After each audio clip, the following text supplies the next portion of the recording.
بسم اللہ الرحمن الرحیم۔ یہ دنیا کی زندگی ایک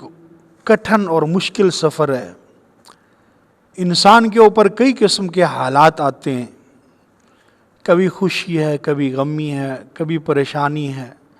کبھی صحت ہے، کبھی بیماری ہے۔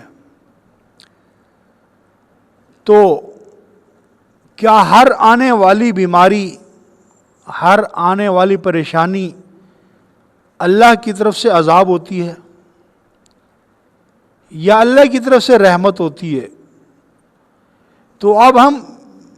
کیسے جج کریں گے، فیصلہ کریں گے، کیسے جانچیں گے کہ یہ آنے والی مصیبت میرے لیے رحمت ہے یا میرے لیے عذاب ہے؟ تو علماء نے اس کے دو طریقے بتائے ہیں کہ آنے والی مصیبت آپ کے لیے رحمت ہے یا عذاب ہے۔ اس کو خود جانچ لو، اس کے لیے کسی پیمانے کی ضرورت نہیں ہے، کسی سے پوچھنے کی ضرورت نہیں ہے، کسی مفتی کے پاس جانے کی ضرورت نہیں ہے۔ خود اس کو جانچ لو کہ اگر تمہارے اوپر کوئی پریشانی آئی ہے، کوئی مصیبت آئی ہے، کوئی بیمار ہو گیا، کوئی رشتہ دار دنیا سے رخصت ہو گیا، کاروبار میں نقصان ہو گیا، کوئی بھی قسم کی مصیبت تمہارے اوپر آئی ہے اور اس مصیبت کے آنے پر تمہارا تعلق اللہ سے مزید بڑا ہے، یعنی مصیبت آنے پر اللہ کی بارگاہ میں تم آ گئے ہو، گڑ گڑایا ہے، دعا مانگی ہے، صدقہ خیرات کیا ہے، نوافل پڑھے ہیں، اللہ سے تمہارا تعلق مضبوط ہوا ہے،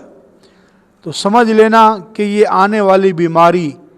آنے والی مصیبت، آنے والی پریشانی، یہ میرے لیے اللہ کی طرف سے رحمت بن کے آئی ہے۔ یہ آنے والی بیماری کیا ہے؟ اللہ کی طرف سے رحمت ہے کہ اس کی وجہ سے اللہ سے مزید تعلق بڑھ گیا آپ کا۔ اور اگر اس بیماری، مصیبت اور پریشانی کے آنے پر تمہارا تعلق اللہ سے کم ہو گیا ہے، اللہ سے تعلق ختم ہو گیا ہے، پہلے نماز پڑھتے تھے، بیماری آئی، مصیبت آئی، نماز چھوٹ گئی، نوافل پڑھتے تھے، نوافل چھوٹ گئے، قرآن کی تلاوت کرتے وہ چھوٹ گئے، یعنی گویا بیماری یا حالات کے آ جانے پر اللہ سے دوری اختیار کر لی ہے، مسجد میں آنا چھوڑ دیا ہے، اللہ کا ذکر کرنا چھوڑ دیا ہے، تو سمجھ لینا کہ یہ بیماری اور یہ جو مصیبت میرے اوپر آئی ہے، یہ اللہ کی طرف سے عذاب بن کے آیا ہے، یہ رحمت نہیں ہے۔ جس مصیبت اور پریشانی میں اللہ سے مضبوط تعلق بن جائے، تعلق بڑھ جائے، وہ بیماری اور مصیبت اللہ کی طرف سے رحمت ہوتی ہے، اور جس بیماری میں اللہ سے تعلق ٹوٹ جائے، ختم ہو جائے،